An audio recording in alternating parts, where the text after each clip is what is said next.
I'm here with Coach B. Coach B, how was your holiday season?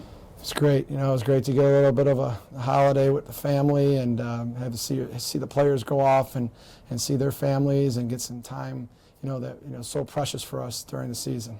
Now, before the holiday break here, played Morgan State on Sunday the 19th, came away with a 58-44 victory, shot 57% in the game, and held them to 27% shooting. What worked for you? Obviously, with those stats I said, efficient offense and good defense, but what else stood out? Well, we didn't come out real fast. We didn't get off to a great start. I think we scored the first 2 points, but then they went on an 8-0 run and went up 8-2, and they were really in control early on. And we had to get that mentality that we've been drilling in so much about, battling and fighting and grinding and grinding and grinding. And we were able to just continue to take it one possession at a time. And players came off the bench and were willing to give us some support. And we inched our way back in and tied it up at the half. And I think that mentality of that grinding and going after it really helped us going into the second half, where we knew at that point it was going to be about how well we executed and how hard we played. And I think that was the big story of the day. Was we didn't always make the right pass. We turned the ball over a lot, but the effort was really strong, and defensively we stayed after it a lot throughout 40 minutes. As our offense went in and out of good spurts, our defense was steady. One of your highlights from that game was NEC Azebo, who had 11 points, tying her career high. She's also named NEC Rookie of the Week for the second time. Can you just speak a little bit on her accomplishments? With NECA, she has a lot of ability, and talent will only get you as far as your culture. And she's working on just continuing to come out here and think the game and learn the game, and that's what she was missing. And we're teaching her a lot of things that she's got to grasp and go forward with. She did some nice things in that game that helped us obviously win, and it's nice to see her get honored for her accomplishment in the last game, and she's just got to keep growing and stay focused and stay hungry. Now, non-conference season has come to an end, coming away with a 5-6 record. How would you assess the team's play in this non-conference slate? What did you like during this slate, and what do you think needs improved on? Well, I like the fact that, we were able to come back from some tough losses and continue to fight and go out there and compete in the next game and go forward in a positive way. Some of those games in the non-conference schedule were really, really tough to swallow. Right. Games where we led for 95% to 98% of the game and then fell apart late, or games where we were right at the cusp of taking over the game and taking the lead, and then at the end of the game we really let down, like at Iowa, where we were 1 point down and also in the second half within single digits, and we were battling and then let go of it. Those kind of moments were moments that they were going to bring us down to where we were not able to function with the things that we needed to work on to get better, or we were going to continue to strive and to continue to be positive and keep working hard. And I think that that's what we learned from that first semester, was those moments where we could have let down and we kept pushing through. We had some success, and as you get into now this conference play, you have to learn from those moments and learn from those bad spots and be ready to take them on, head on right off the bat. And obviously starting off on the road, we're going to have to do that 100%. Now, switching gears a little bit here, we mentioned in the last episode about finals week and balancing your studies as well as basketball. It was announced that the team came away with a 3.73 team GPA in the fall semester. Culture here at Robert Morris is defined also by not only winning, but by how well the team does in the classroom, and this team certainly has shown it so far. What can you say about that?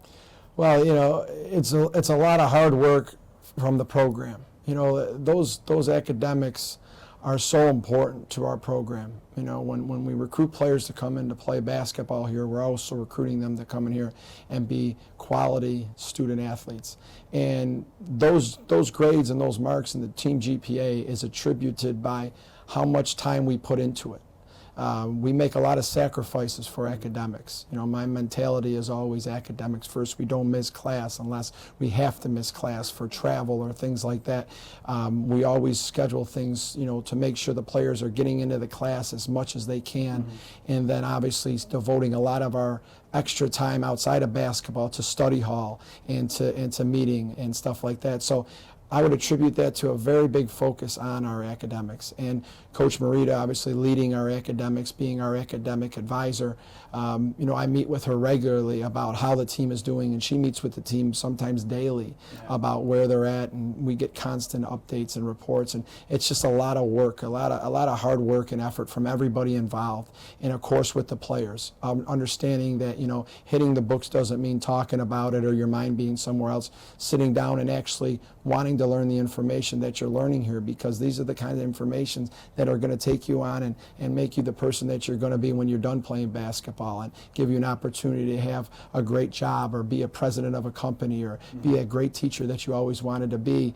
These moments that you're learning this information is so important for you when you're done, and I'm really happy that the team is understanding that, and I could see the sense of pride when they're going in and going to class every day and studying while we're on the road and things. I could see the sense of pride in academics, and as a coach you really take that to heart, and you understand at that point that you got a team full of players right now that are getting it, and they got to continue to get it, and I'm confident that they will, just because of the fact that our structure and stability here when it comes to that will not let loose when it comes to any of the things that we're doing. We're going to continue to go after it every semester and get the best grades we possibly can. Now, Northeast Conference play starts this week, and you got quite the test to begin the slate with Sacred Heart, a rematch of March's NEC championship game. Play them on Thursday. They had a 3-8 start to they're 3-8 in their non-conference play. What needs to be done to come away with a victory? Well, Sacred Heart is a team that has a very tough place to play in, and last year obviously overcoming that and was a great feat, and it's a loud environment, and it's a unique setup there for the way that court is structured, and we got to go in there and understand that being on the road is always difficult if you don't have a quality routine. And we've got to start our routine now when it comes to the conference, conference slate, conference season, is that, this first two games are on a Thursday and a Saturday, and then everything after that is Saturday, Monday, Saturday, Monday. You got to get used to this routine now of how many days out you're going to have to prepare and things like that. So this is our first test now going into that, where we have to stay focused on the opportunity at hand is playing Sacred Heart and knowing what they do well and going out there and wanting to earn the victory and play as hard as you possibly can to get the victory, and no matter what happens at the end, knowing that you gave it all you could.